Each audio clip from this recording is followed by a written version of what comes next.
بسم اللہ الرحمن الرحیم رب اشرح لی صدری ویسر لی امری واحلل عقدۃ من لسانی یفقہوا قولی۔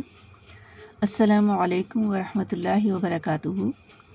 معزز سامعین، سلسلہ نصیحت و اصلاح میں محمد حسن فاضل عالم وفاق المدارس العربیہ پاکستان کی تحریر کتاب الرحیق المختوم سے لیے گئے مضمون کا خلاصہ اس وقت پیش خدمت ہے۔ طویل ضرور ہے یہ پوسٹ، لیکن یہ بات یقینی ہے کہ اس پوسٹ کو اگر آپ ایک مرتبہ پڑھ لیں، سن لیں، تو آپ کا دل بار بار اس کو پڑھنے کو، سننے کو چاہے گا انشاءاللہ۔ نبی کریم صلی اللہ علیہ وآلہ وسلم کے اخلاق۔ نبی کریم صلی اللہ علیہ وآلہ وسلم فصاحت و بلاغت میں ممتاز تھے۔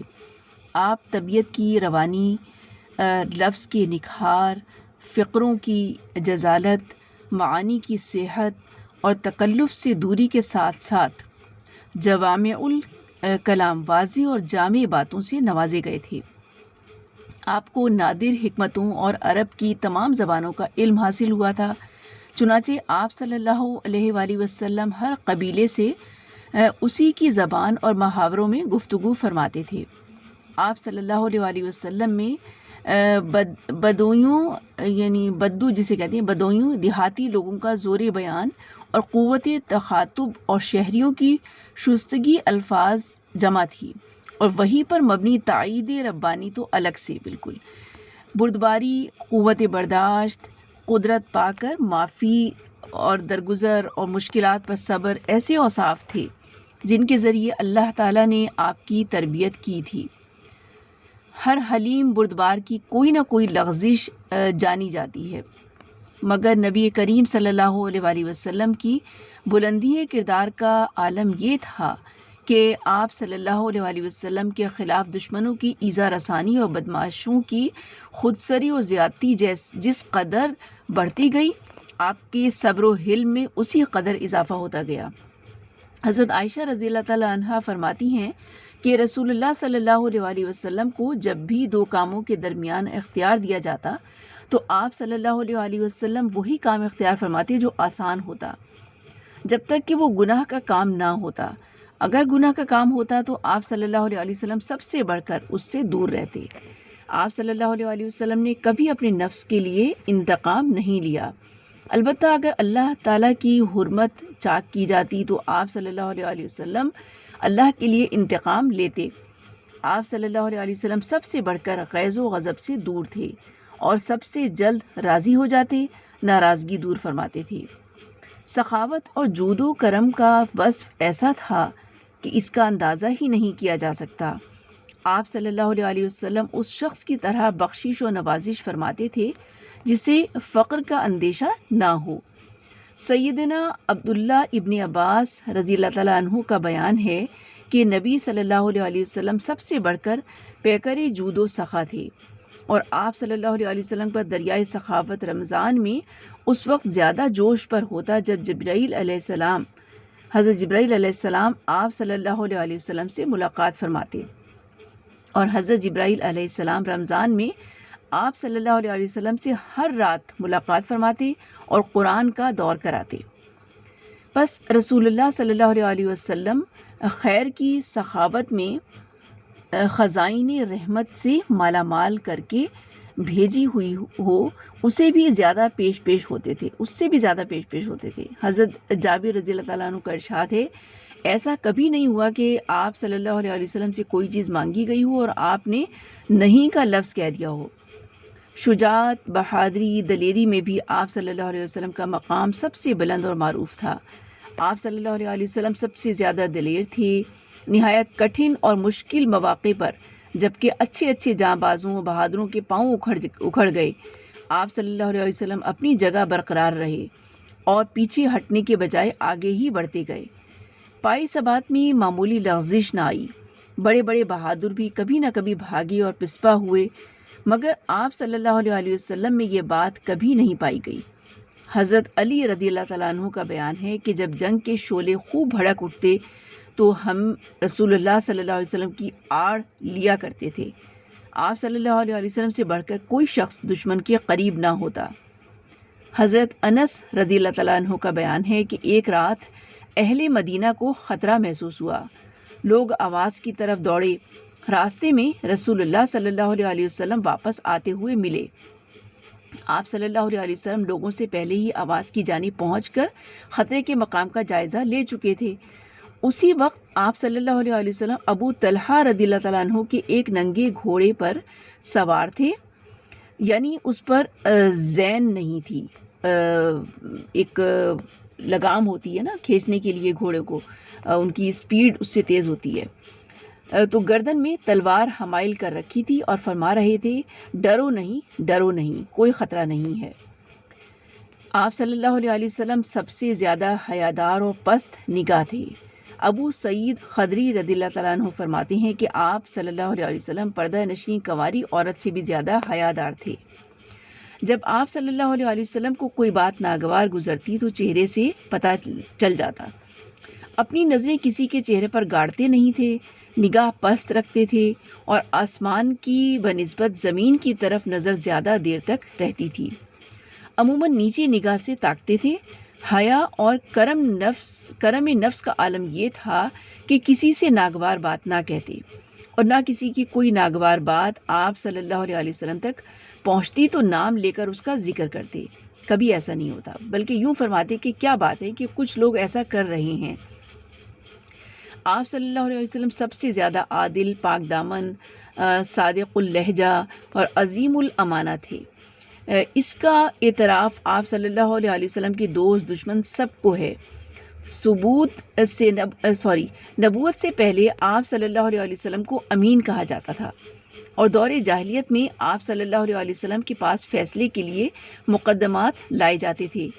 جامع ترمذی میں حضرت علی رضی اللہ تعالیٰ عنہ سے مروی ہے کہ ایک بار ابو جہل نے آپ صلی اللہ علیہ وسلم سے کہا، ہم آپ صلی اللہ علیہ وسلم کو جھوٹا نہیں کہتے، البتہ آپ صلی اللہ علیہ وسلم جو کچھ لے کر آئے ہیں اسے جھٹلاتے ہیں۔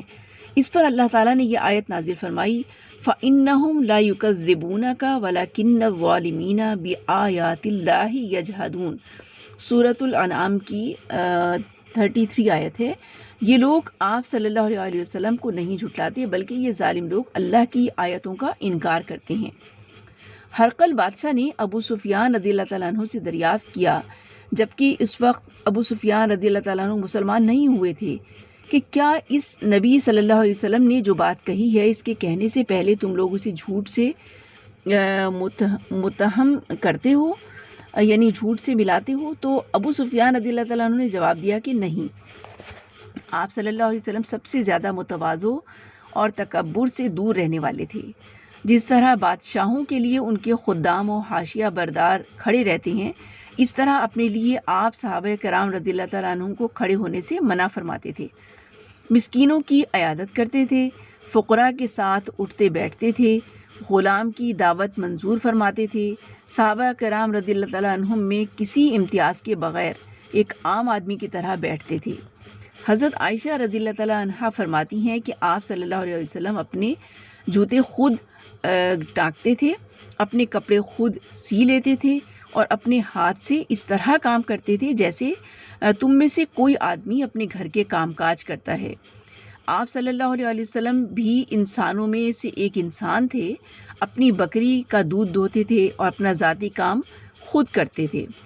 آپ صلی اللہ علیہ وسلم سب سے بڑھ کر عہد کی پابندی اور صلہ رحمی فرماتے تھے، لوگوں کے ساتھ سب سے زیادہ شفقت اور رحمت و مربت سے پیش آتے تھے، رہائش اور ادب میں سب سے زیادہ اچھے تھے۔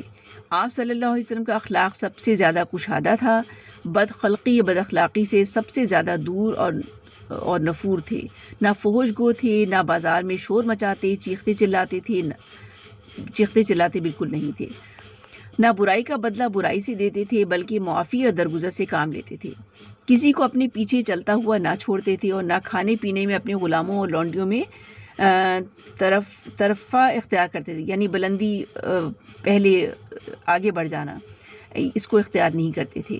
اپنے خادم کا کام خود ہی کر دیتے تھے، کبھی اپنے خادم کو اف نہیں کہا، نہ کسی کام کے کرنے یا نہ کرنے پر عتاب فرمایا، مسکینوں سے محبت کرتے، ان کے ساتھ اٹھتے بیٹھتے، ان کے جنازوں میں حاضر ہوتے تھے، کسی فقیر کو اس کے فقر و غربت کی وجہ سے اسے حقیر نہیں سمجھتے تھے۔ ایک بار آپ صلی اللہ علیہ وسلم سفر میں تھے کہ ایک بکری کاٹنے پکانے کا مشورہ ہوا، تو ایک نے کہا ذبح کرنا میرے ذمے، دوسرے نے کہا کھال اتارنا میرے ذمے، تیسرے نے کہا پکانا میرے ذمے۔ نبی کریم صلی اللہ علیہ وسلم نے فرمایا لکڑی جمع کرنا میرے ذمے۔ صحابہ کرام رضی اللہ تعالیٰ عنہم نے عرض کیا ہم آپ کا کام کر دیں گے۔ آپ صلی اللہ علیہ وسلم نے فرمایا کہ میں جانتا ہوں تم لوگ میرا کام کر دو گے، لیکن میں پسند نہیں کرتا کہ تم پر امتیازی حیثیت حاصل کروں، کیونکہ اللہ اپنے بندے کی یہ حرکت ناپسند کرتا ہے کہ وہ اپنے آپ کو اپنے دوست احباب اور رفقا میں ممتاز سمجھے۔ اس کے بعد آپ صلی اللہ علیہ وسلم نے اٹھ کر لکڑیاں جمع فرمائیں۔ آئیے ذرا ہند بن ابی حالہ کی زبانی رسول اللہ صلی اللہ علیہ وسلم کی اوصاف سنیں۔ ہند اپنی ایک طویل روایت میں کہتے ہیں رسول اللہ صلی اللہ علیہ وسلم غموں سے دوچار تھے، ہمیشہ غور و فکر فرماتے رہتے تھے امت کی فکر کی وجہ سے۔ آپ صلی اللہ علیہ وسلم کے لیے راحت نہ تھی، بلا ضرورت نہ بولتے تھے، دیر تک خاموش رہتے تھے، بات کا آغاز و اختتام پورے منہ سے کرتے تھے، یعنی صرف منہ کے کنارے سے نہ بولتے تھے، جامع اور دو ٹوک کلمات کہتے تھے جن میں نہ فضول گوئی ہوتی تھی نہ کوتاہی، نرم خو تھے، جفاجو اور نہ قدرے نہ تھے۔ نعمت معمولی بھی ہوتی تو اس کی تعظیم کرتے تھے، کسی بھی نعمت کی مذمت نہیں فرماتے تھے، کھانے پینے کی چیزوں میں عیب نہیں نکالتے تھے۔ دین حق اسلام سے کوئی تعرض کیا جاتا تو جب تک انتقام نہ لے لیتے آپ کے غضب کو روکا نہیں جا سکتا تھا۔ البتہ کشادہ دل تھے، اپنے نفس کے لیے نہ غضبناک ہوتے نہ انتقام لیتے تھے۔ جب اشارہ فرماتے تو پوری ہتھیلی سے اشارہ فرماتے اور تعجب کے وقت ہتھیلی پلٹتے، جب غضبناک ہوتے تو رخ پھیر لیتے اور جب خوش ہوتے تو نگاہ پست فرما لیتے۔ سبحان اللہ۔ آپ کی بیشتر ہنسی تبسم کی صورت میں ہوتی تھی، مسکراتے تو دانت برف کے اولوں کی طرح چمکتے تھے، فضول بات سے زبان روکے رکھتے، ساتھیوں کو جوڑتے تھے توڑتے نہیں تھے، ہر قوم کے معزز آدمی کی عزت و تکریم فرماتے تھے اور اسی کو ان کا والی بناتے تھے، شر پسند لوگوں کے شر سے محتاط رہتے اور ان سے بچاؤ اختیار فرماتے تھے، لیکن ان کے لیے کسی سے اپنی خندہ جبینی ختم نہ فرماتے تھے۔ اچھے اخلاق کا یہ عالم تھا۔ اپنے اصحاب کی خبر گیری کرتے اور لوگوں کے حالات دریافت فرماتے، اچھی چیز کی تحسین و تصویب فرماتے اور بری چیز کی برائی بیان کرتے جو دنیا اور آخرت کے لیے نقصان دہ ہوتا۔ آپ معتدل تھے، زیادہ نشیب و فراز نہ تھا، غافل نہ ہوتے تھے کہ مبادا لوگ بھی غافل ہو جائیں، ہر حالت کے لیے مستعد تیار رہتے تھے، حق سے کوتاہی نہ فرماتے تھے، ناحق کی طرف تجاوز فرماتے تھے۔ جو لوگ آپ صلی اللہ علیہ وسلم کے قریب رہتے تھے وہ سب سے اچھے لوگ تھے، اور ان میں بھی آپ صلی اللہ علیہ وسلم کے نزدیک افضل وہ تھا جو سب سے بڑھ کر لوگوں کا خیر خواہ ہوتا، اور سب سے زیادہ قدر آپ صلی اللہ علیہ وسلم کے نزدیک اس کی تھی جو سب سے اچھا غمگسار مددگار ہو۔ آپ صلی اللہ علیہ وسلم اٹھتے بیٹھتے اللہ کا ذکر ضرور فرماتے، جگہ متعین نہ فرماتے، یعنی اپنے لیے کوئی امتیازی جگہ مقرر نہیں فرماتے تھے۔ جب قوم کے پاس پہنچتے تو مجلس میں جہاں جگہ مل جاتی بیٹھ جاتے، اور صحابہ کرام رضی اللہ تعالیٰ عنہم کو بھی اسی طریقے کا حکم بھی فرماتے۔ ہم مجلس شخص کو اس کا حصہ عطا فرماتے، حتیٰ کہ کوئی ہم مجلس شخص یہ نہ محسوس کرتا کہ کوئی شخص آپ صلی اللہ علیہ وسلم کے نزدیک اس سے زیادہ باعزت ہے۔ کوئی کسی ضرورت سے آپ صلی اللہ علیہ وسلم کے پاس بیٹھتا یا کھڑا ہوتا تو آپ صلی اللہ علیہ وسلم اتنی صبر کے ساتھ اس کے لیے رکے رہتے کہ وہی پلٹ کر واپس ہوتا۔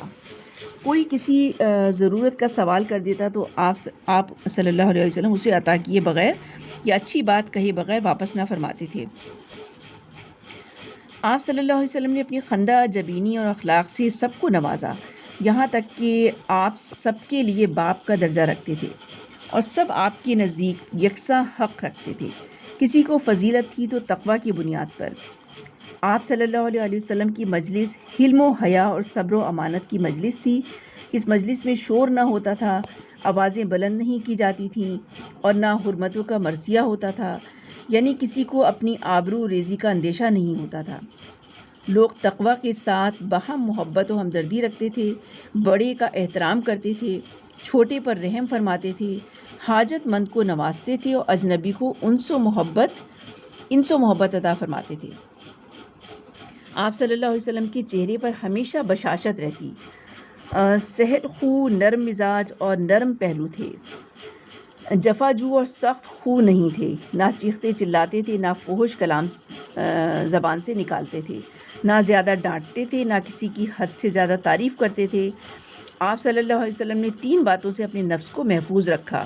نمبر 1 ریا سے، نمبر 2 کسی چیز کی کثرت سے، اور نمبر 3 اور فضول بات سے، اور 3 باتوں سے لوگوں کو محفوظ رکھا، یعنی آپ صلی اللہ علیہ وسلم نے 3 باتوں سے لوگوں کو محفوظ رکھا۔ نمبر 1 معمولی بات پر کسی کی مذمت نہیں کرتے تھے، دوسرا کسی کو عار نہیں دلاتے تھے، اور نمبر 3 کسی کی عیب جوئی نہیں کرتے تھے۔ آپ صلی اللہ علیہ وسلم وہی بات نوک زباں پر لاتے تھے جس میں ثواب کی امید ہوتی۔ جب آپ صلی اللہ علیہ وسلم تکلم فرماتے تو آپ صلی اللہ علیہ وسلم کے ہم نشین اپنے سر جھکا لیتے، گویا ان کے سروں پر چڑیا بیٹھی ہے، اور جب آپ صلی اللہ علیہ وسلم خاموش ہوتے تو لوگ گفتگو کرتے۔ لوگ آپ صلی اللہ علیہ وسلم کے پاس گپ بازی نہیں کرتے، آپ کے پاس جو کوئی بولتا باقی سب لوگ اس کے لیے خاموش رہتے، یہاں تک کہ وہ اپنی بات پوری کر لیتا۔ جس بات سے سب لوگ ہنستے اس سے آپ بھی ہنستے، اور جس بات پر سب لوگ تعجب کرتے اس پر آپ صلی اللہ علیہ وسلم بھی تعجب فرماتے۔ اجنبی آدمی بات میں جفا اور سختی سے کام لیتا تو اس پر آپ صبر کرتے اور فرماتے تھے کہ جب تم لوگ حاجت مند کو دیکھو کہ وہ اپنی حاجت کی طلب میں ہے، اسے سامان کی ضرورت سے نواز دو۔ خارجہ بن زید رضی اللہ تعالیٰ عنہ کا بیان ہے کہ نبی صلی اللہ علیہ وسلم اپنی مجلس میں سب سے زیادہ باوقار ہوتے، بہت زیادہ خاموش رہتے، بلا ضرورت نہیں بولتے، جو شخص نامناسب بات بولتا اس سے رخ پھیر لیتے۔ آپ کی ہنسی بس صرف مسکراہٹ ہی تھی، اور کلام 2 ٹوک، یعنی نہ فضول اور نہ کوتاہ۔ آپ کی صحابہ کی ہنسی بھی آپ کی توقیر و اقتداء میں مسکراہٹ ہی کی حد تک ہوتی۔ حاصل یہ ہے کہ نبی صلی اللہ علیہ وسلم بے نظیر صفات کمال سے آراستہ تھے۔ آپ کے رب نے آپ کو بے نظیر ادب سے نوازا تھا، حتیٰ کہ اس نے خود آپ صلی اللہ علیہ وسلم کی تعریف میں فرمایا وَإِنَّكَ لَعَلَىٰ خُلُقٍ عَظِيمٍ، سورۃ القلم کی آیت ہے وَإِنَّكَ لَعَلَىٰ خُلُقٍ عَظِيمٍ، یقیناً آپ صلی اللہ علیہ وآلہ وسلم عظیم اخلاق پر ہیں۔ اور یہ ایسی خوبیاں تھیں جن کی وجہ سے لوگ آپ صلی اللہ علیہ وسلم کی طرف کھینچے چلے آتے تھے، دلوں میں آپ صلی اللہ علیہ وسلم کی محبت بیٹھ گئی، اور آپ کو قیادت کا وہ مقام حاصل ہوا کہ لوگ آپ صلی اللہ علیہ وسلم پر فدا ہونے لگ گئے۔ انہی خوبیوں کے سبب آپ صلی اللہ علیہ وسلم کی قوم کی اکڑ اور سختی نرمی میں تبدیل ہوئی، یہاں تک کہ یہ اللہ کے دین میں فوج در فوج داخل ہو گئے۔ سورۃ النصر میں اس کا ذکر ہے کہ فوج در فوج لوگ اسلام میں داخل ہونا شروع ہو گئے، اللہ کے دین میں۔ خلاصہ یہ ہے کہ آپ صلی اللہ علیہ وسلم کی جن خوبیوں کا ذکر کیا گیا ہے وہ آپ کے کمال خلق اور عظیم صفات کے مظاہر کی چند چھوٹی چھوٹی لکیریں ہیں، ورنہ آپ صلی اللہ علیہ وسلم کے مجدد و شرف و شمائل و خصائل کی بلندی و کمال کا یہ عالم تھا کہ ان کی حقیقت اور تہ تک نہ رسائی ممکن ہے، نہ اس کی گہرائی ناپی جا سکتی ہے۔ بھلا کائنات کی سب سے عظیم شخصیت کی عظمت تک کس کی رسائی ہو سکتی ہے؟ جس نے مجد و کمال کی سب سے بلند چوٹی پر اپنا نشیمن بنایا اور اپنے رب کے نور سے اس طرح منور ہوا کہ کتاب الہی ہی کو اس کا وصف اور خلق قرار دیا گیا، یعنی قاری نظر آتا ہے، حقیقت میں ہے قرآن۔ سبحان اللہ۔ اللہم صلی علی محمد وعلی آل محمد کما صلیت علی ابراہیم وعلی آل ابراہیم انک حمید مجید۔ اللہم بارک علی محمد وعلی آل محمد کما بارکت علی ابراہیم وعلی آل ابراہیم انک حمید مجید۔ سبحانک اللہم وبحمدک نشہد ان لا الہ الا انت نستغفرک ونتوب الیک۔ السلام علیکم ورحمۃ اللہ وبرکاتہ۔